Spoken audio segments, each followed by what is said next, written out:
ان کو مہلت دے رہے اور یہ غریب نواز کے نام پر چل رہے، یہ غریب نواز کے نام پر کھا رہے پی رہے پل رہے۔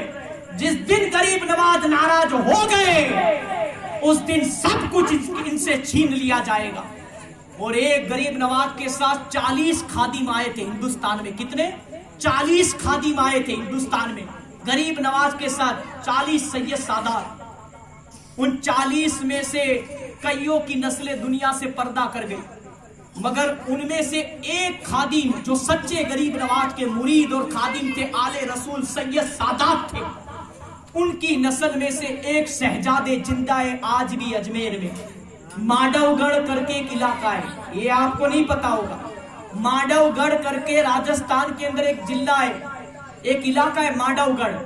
اس ماڈو گڑھ کے اندر غریب نواز کے ساتھ جو خادم ہندوستان میں آئے تھے، ان کی نسل میں سے ایک آل رسول سید سادات حیات ہے، اور سال میں ایک مرتبہ محرم 10 محرم کے دن، یا تو ربیع الاول عید میلاد کے دن، یا سال میں ایک مرتبہ اجمیر شریف درگاہ میں حاضری دینے آتے ہیں۔ اور ہماری گورنمنٹ انڈین سرکار نے انہیں مشین گن والے سیکیورٹی گارڈ دیے ہوئے، انہیں Y+ یا Z+ سرکشا دی گئی ہے۔ کیوں؟